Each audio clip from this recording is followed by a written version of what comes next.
दोस्तों पाकिस्तान को बड़ा शौक है हाई टेबल पे बैठने का, कतर जैसा कुछ मीडिएशन मीडिएशन खेलने का। लेकिन कतर की हालत आप देख ही रहे हैं।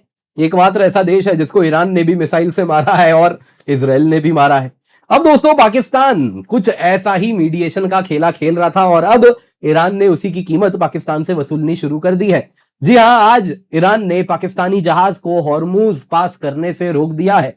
मत भूलिएगा, अब तक पाकिस्तानी जहाज हॉर्मुज से आया जाया करते थे और पाकिस्तान बोलता था ईरान तो अपना पाई है जी, भाई है। अब दोस्तों इसके साथ ईरान की पॉलिसी बड़ी क्लियर है, दुश्मन के जहाज हॉर्मुज से पास नहीं कर सकते। तो क्या पाकिस्तान अब एक दुश्मन की कैटेगरी में आ चुका है? दरअसल दोस्तों आप देख सकते हैं, न्यूयॉर्क टाइम्स में रिपोर्ट आया, आज आप लोगों ने पहला वीडियो देखा होगा, उसमें हमने कवर किया कैसे यूएस एक 15 पॉइंट प्लान ईरान को भेजा है और यह पाकिस्तान के हवाले भिजवाया गया है। और इसके बाद ईरान ने कह दिया, क्या आप इस वॉर के बाद इस लेवल पे आ गए हैं कि आप खुद से ही नेगोशिएट कर रहे हैं, क्योंकि हम तो नेगोशिएट किसी से कर ही नहीं रहे। दोस्तों यहां पे आप देख सकते हैं, यह भी कहा कि आप अपने हार को अग्रीमेंट के रूप में पेश ना करें। और इसके साथ साथ पाकिस्तान भी एक्सपोज हुआ। अभी थोड़ी देर पहले अगर आप देखें तो यहां पे रिपोर्ट आ चुका है, ईरान के जो एम्बेसडर है पाकिस्तान में, उन्होंने साफ साफ कहा कि हमारा कोई डायरेक्ट इनडायरेक्ट टॉक्स यूएस के साथ हुआ ही नहीं है। तो कौन सा पाकिस्तान के द्वारा मीडिएशन हो रहा है? क्लियरली दोस्तों ये जो 15 पॉइंट प्लान था ये और कुछ नहीं, ट्रंप का प्रोपेगेंडा था और इस इंफॉर्मेशन वॉरफेयर में पाकिस्तान बढ़ चढ़ के पार्टिसिपेट कर रहा था। तो क्लियरली अगर आप इंफॉर्मेशन वॉरफेयर करेंगे तो ऐसा तो है नहीं कि ईरान ये सब नहीं देख रहा। नतीजा उसके बाद ये जो पाकिस्तानी ऑयल टैंकर्स हॉर्मुज आया करते थे जाया करते थे, पाकिस्तानी बाउंड ऑयल टैंकर्स की बहुत ज्यादा डिपेंडेंस है, उस हॉर्मुज को ईरान ने रोक दिया है। आप देख सकते हैं रिपोर्ट, ईरान ने Pakistan backed Pakistan bound ship जो हॉर्मुज पार करने वाला था उसको रोक दिया, बोला परमिशन नहीं है तुम्हारे पास। तेहरान ने कहा नॉन हॉस्टाइल वेसल्स को अगर पास करना है तो आप वहां से एक पैसेज तभी मिलता है जब आप कोऑर्डिनेट करेंगे ईरानियन अथॉरिटीज के साथ एडवांस में, लेकिन जो दुश्मन के जहाज हैं उनको हॉर्मुज नहीं पार करने दिया जाएगा। तो क्या पाकिस्तान एक दुश्मन बन चुका है? दोस्तों अब देखिए, भारत तो क्या है 25% 30% ऑयल ही हॉर्मुज से लाता है, लेकिन पाकिस्तान तो 100% ऑयल एलएनजी सब कुछ हॉर्मुज से ही लाता है। तो पाकिस्तान का क्या होगा? क्लियरली दोस्तों यहां जो हो रहा है ये पाकिस्तान को ईरान सबक सिखा रहा है। और यहां पे कई लोग, जी हाँ, ब्रह्मा चिलानी जैसे जाने माने जियोपॉलिटिकल है ना एक्सपर्ट्स, वो भी दावा दे रहे थे कि देखो फेवरेट फील्ड मार्शल ने नेगोशिएशन कर दिया, मीडिएशन कर दिया, इंडिया कुछ नहीं कर पा रहा। जब यूएस के लिए काम करना था तब पाकिस्तान आगे बढ़ के काम किया, भारत नहीं कर पा रहा, आज पाकिस्तान ऊपर चढ़ गया भारत। और उस प्रकार का जो पेसिमिज्म वो फैलाते हैं, वो पेसिमिज्म फैलाने वालों के लिए बहुत इंपॉर्टेंट है ये न्यूज देखना। जरा सोचिए, जब आप इंफॉर्मेशन वॉरफेयर करेंगे, मीडिएशन इस प्रकार का कार्य है जो कि दोस्तों एक गुड विल के साथ किया जाता है, आप उसको यदि फेयरनेस के साथ नहीं बल्कि वन साइडेड तरीके से करने का प्रयास करेंगे और सामने वाले के इंफॉर्मेशन वॉरफेयर का हिस्सा बनेंगे, तो सबसे पहली जो यहां पे संकट की घड़ी आती है वो आप ही पर आएगी और आज वही पाकिस्तान पे आ रही है। और वही दोस्तों हम कंपेयर करेंगे कैसे भारत ने मास्टर बैलेंसिंग की है, जो कि एक जबरदस्त जियोपॉलिटिकल प्ले हो रहा है।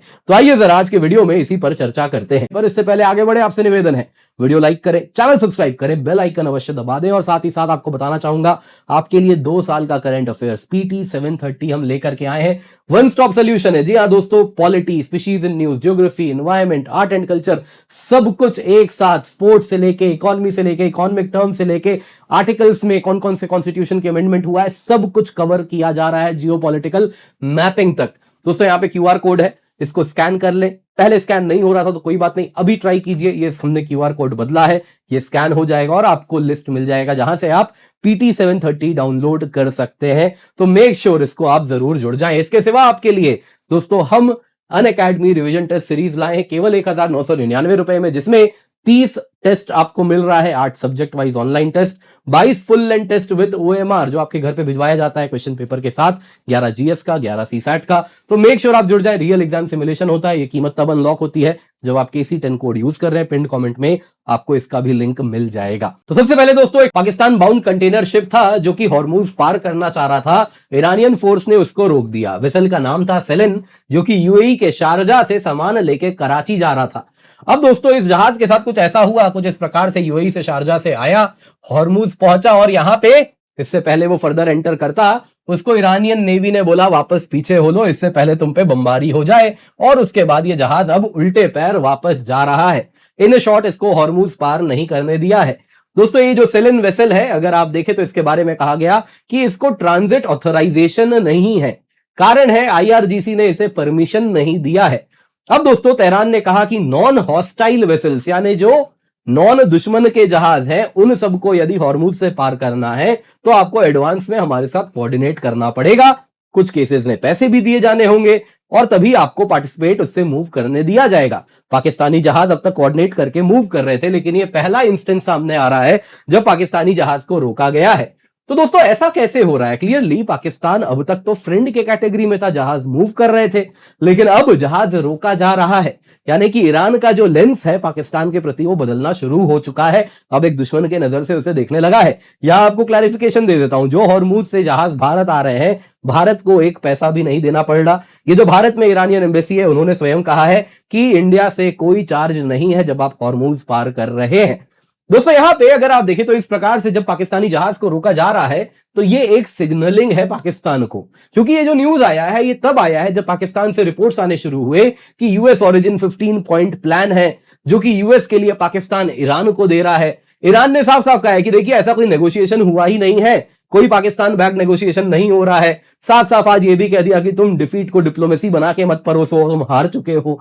अब दोस्तों इसमें इस सब के बाद जब पाकिस्तानी लिंक्ड वेसल पे ईरान एक्ट कर रहा है तो ये सिग्नल है कि कोई भी देश यदि यूएस नैरेटिव को बढ़ावा देगा जो कि सच्चाई से मीलों दूर है तो वो न्यूट्रल रहने का उसे अधिकार नहीं है। पाकिस्तान जाने वाले जहाज को रोक के ईरान ने यह मैसेज दिया कि देखिए पाकिस्तान का जो स्टेटस है वो डाउनग्रेड हो रहा है, वो न्यूट्रल नहीं है बल्कि अब वो पॉलिटिकली अलाइंड है। यह मैसेज दिया जा रहा है कि न्यूट्रलिटी सेल्फ डिक्लेयर्ड नहीं कि हम तो आप तो हमारे पाई है जी, नहीं, वो नहीं है।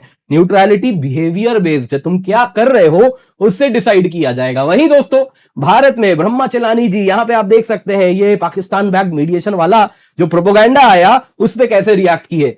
पाकिस्तान के द्वारा यूएस अपने 15 पॉइंट पीस प्लान दे रहा है। कंट्री के आर्मी चीफ आसिम मुनीर ने इसके साथ ये दिखा दिया कि वो यूएस के लिए बेहद इंपॉर्टेंट है।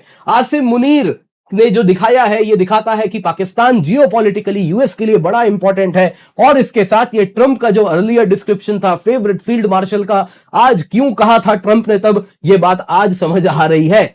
अब देखिए दोस्तों, एक होता है अमेरिका के इंफॉर्मेशन वॉरफेयर को बढ़ावा देना, तो पाकिस्तान वो बखूबी कर रहा है, उसके लिए ट्रंप उसे फेवरेट फील्ड मार्शल बुलाएगा क्योंकि इस प्रकार का कार्य और कोई नहीं करेगा। आप देख सकते हैं इस पूरे मीडिएशन के खेल में कोई बड़ा प्लेयर नहीं है, ना चाइना है, ना रशिया है, ना फ्रांस है, कोई भी नहीं है क्योंकि मीडिएशन हो ही नहीं रहा है। जो हो रहा है वो यूएस का इंफॉर्मेशन वॉरफेयर हो रहा है और वो केवल और केवल यूएस का कोई चमचा ही करेगा। तो वही काम पाकिस्तान कर रहा है। लेकिन यहां पे देखिए क्या है ना, रोना धोना शुरू हो चुका है। इंडिया के ऊपर देखिए आज क्या विकट स्थिति है। एक तरफ तो इकोनॉमिक फॉलआउट है, हॉर्मुज रुक गया, तेल नहीं आ रहा, दूसरे तरफ आज हम विक्टिम भी बन गए हैं। इन सब के बावजूद भी, इतनी ज्यादा पेन सहने के बाद भी, जब जरूरत आया यूएस के लिए कौन आगे खड़ा होगा तो इंडिया नहीं, पाकिस्तान है। वॉशिंगटन के लिए आज पाकिस्तान बेहद इंपॉर्टेंट है, वो उसका डिप्लोमेटिक कॉन्ड्यूट बन के उभरा। आज रियलिटी हमारे सामने है, जब जरूरत की घड़ी थी तब ट्रंप ने पाकिस्तान को चुना, न कि भारत को। अब दोस्तों ये क्या कहना चाह रहे हैं, उसको इंफॉर्मेशन वॉरफेयर करना है ट्रंप को, उसके लिए भारत तो नहीं जाएगा ना इंफॉर्मेशन वॉरफेयर करने। वो तो कोई वही प्लेयर करेगा जो ईमान पूर्ण रूप से ट्रंप को बेच चुका है, और वही काम पाकिस्तान ने किया। लेकिन भारत में एक पूरा वर्ग है जो इस प्रकार से रोना धोना यहां पर मचाया। खैर आगे देखते हैं दोस्तों, यहां पे पाकिस्तान बाउंड शिप को रोक के एक बड़ा क्लियर मैसेज ईरान ने पाकिस्तान को दे दिया है। अब दोस्तों ये भारत ने कहीं से भी इस मीडिएशन का हिस्सा न बनने से एक बहुत वाइस मूव किया है, बहुत ही वाइस कदम है ये। देखिए दोस्तों इसमें क्या है, इंडिया स्ट्रेटेजिकली न्यूट्रल बना हुआ है, कोई मीडिएशन ट्रैप में नहीं फंस रहा, ईरान यूएस में नहीं जाके। दोस्तों ये एक बड़ा ही कैलिब्रेटेड स्टेटक्राफ्ट के द्वारा हो रहा है। इंडिया अपने कोर इंटरेस्ट की रक्षा कर रहा है, जो कि क्या है इस वक्त, एनर्जी सिक्योरिटी और हॉर्मुज से जहाज आते रहे। 20% दुनिया का तेल वहीं से मूव करता है, भारत के लिए 25 से 30% एनर्जी वहीं से आती है। तो हम किसी भी हालत में ये इंश्योर नहीं करेंगे कि हमारे लिए हॉर्मुज बंद हो जाए। पाकिस्तान का तो 100% एनर्जी वहीं से आता है, तो उसके लिए तो ईरान को कहीं से भी छेड़ना भी इस वक्त बेहद गलत है, उसकी सेल्फ इंटरेस्ट के लिए। लेकिन पाकिस्तान में दोस्तों देश पूरा चल रहा है मुनीर के इंटरेस्ट पे, ना कि कंट्री के इंटरेस्ट पे। तो इस वजह से दोस्तों यदि आप ईरान के अगेंस्ट अलाइन हो जाएंगे जैसे पाकिस्तान अभी हुआ, तो आपके खिलाफ एक रिस्क रहेगा कि इंडिया अगर हो जाएगा तो इंडियन बाउंड वेसल्स पे भी ईरान ऐसे ही रिएक्ट करता, सप्लाई चेन्स डिसरप्ट हो जाएंगे, इंश्योरेंस शिपिंग कॉस्ट बढ़ जाएगी। वही न्यूट्रल रह के आप अपनी शिपिंग सिक्योर करते हैं और ईरान के जो पूरा का पूरा कैलकुलेशन है उसमें नॉन हॉस्टाइल कैटेगरी में बने रहते हैं और आप प्यार से अपनी एनर्जी भी आने देते हैं। दोस्तों यही है स्टेट क्राफ्ट। इंडिया जो कर रहा है इसके साथ पाकिस्तान एक इंफॉर्मेशन वॉरफेयर नेटवर्क का हिस्सा बन गया अमेरिका का, इंडिया नहीं बन रहा। तो जो ब्रह्मा चिलानी जी कह रहे हैं जरा सोचें, यूएस मैसेजिंग क्या है, बहुत कंस्ट्रक्टिव टॉक्स हो रहे हैं ईरान के साथ, इंटरमीडियरीज जैसे कि पाकिस्तान उनके द्वारा प्रोग्रेस हो रहा है। ईरान कह रहा है कोई टॉक्स हुआ ही नहीं, ईरान की जो एम्बेसी है पाकिस्तान में कह रही है कहीं से कोई मीडिएशन नहीं हुआ है। तो इसके साथ ईरान सिग्नल कर रहा है कि देखिए यूएस एक इल्यूजन क्रिएट कर रहा है नेगोशिएशन का और कुछ नहीं, और ये जो इंटरमीडियरीज है ये उस नैरेटिव को लेजिटिमाइज कर रहे हैं। पाकिस्तान जब इस पोजीशन को बैक करता है तो वो खुद को एक्सपोज करता है, एक तो दुनिया के सामने और दूसरा ईरान की नजर में। ईरान की नजर में जब वो खुद को एक्सपोज कर रहा है तो उसकी एनर्जी सिक्योरिटी पे खतरा है, जो कि आपको देखना शुरू हो गया। पाकिस्तान मीडिएटर बनना चाह रहा है लेकिन ईरान का खुद का ईरान के इनवॉय जो इस्लामाबाद में है वो स्वयं कह रहे हैं कोई टॉक्स नहीं हो रहा, ये डिप्लोमेसी नहीं है, ये एक्सपोजर है साहब जो पाकिस्तान का हुआ है। इसलिए दोस्तों अगर आप ईरान पाकिस्तान की बात करें तो ईरान के लिए अगर आप देखें तो पाकिस्तान यूएस इंफॉर्मेशन वॉरफेयर का प्रोपोगेटर बना है, न्यूट्रल प्लेयर नहीं है, इसलिए आज उसके एनर्जी लाइंस इनसिक्योर हो गए हैं। वही इंडिया देखिए क्या कर रहा है, master balancing. India simultaneously strong ties with US manage कर रहा है, ट्रंप फोन कॉल कर रहे हैं वो तो है ही, लेकिन सबसे इंपॉर्टेंटली बातचीत में क्या है, हो क्या रहा है, यूएस एलएनजी सप्लाई भारत आ रहा है, जोर शोर से आ रहा है, तो हमारे लिए एनर्जी सिक्योरिटी मेंटेन्ड है। ईरान के साथ फंक्शनल टाइज है, हॉर्मूज हमारे लिए खुला है, गल्फ स्टेट्स के साथ डीप पार्टनरशिप है, हम उसके लिए गल्फ स्टेट्स पे हुए हमले को कंडेम भी कर रहे हैं, ईरान उसको भी इग्नोर कर रहा है, और इजराइल के साथ जबरदस्त स्ट्रेटेजिक रिलेशनशिप है। मुझे नहीं लगता इसमें और कुछ मुझे कहने की आवश्यकता है या कोई एक्सप्लेनेशन देना है, बिना किसी मीडिएशन में फंसे। क्योंकि अगर आप मीडिएशन करते हैं तो एक तरफ तो रेपुटेशनल रिस्क होता है कि आप मीडिएट किए फिर भी देखिए फेल हो गया, दूसरा क्या होता है कि आप दोनों ही पार्टी के आपको थोड़ा सा फ्रस्ट्रेशन से वो देखना शुरू करते हैं, आपको थोड़ा सस्पिशन से देखना शुरू कर देते हैं, तो हम उसमें भी नहीं फंस रहे। इंडिया क्या कर रहा है, क्वाइट डिप्लोमेटिक चैनल से काम कर रहा है, बिना पब्लिक जोर शोर के, जितने भी जब उसको एंगेज करना है, जिससे करना है, जब यूजफुल है वो करने के लिए तैयार है, without any public glare, public में बिना आए, जैसी हमेशा से डिप्लोमेसी होती रही है। ये ट्रम्प एरा में डिप्लोमेसी ढोल बजा के फ्लड लाइट्स के नीचे हो रही है, अदरवाइज डिप्लोमेसी बैक चैनल्स में जैसे होती है हम वही ट्रेडिशनल अप्रोच फॉलो कर रहे हैं। ये दोस्तों क्लासिक लो विजिबिलिटी इन्फ्लुएंस है, हाई स्ट्रेटेजिक फ्लेक्सिबिलिटी इंश्योर करते हुए।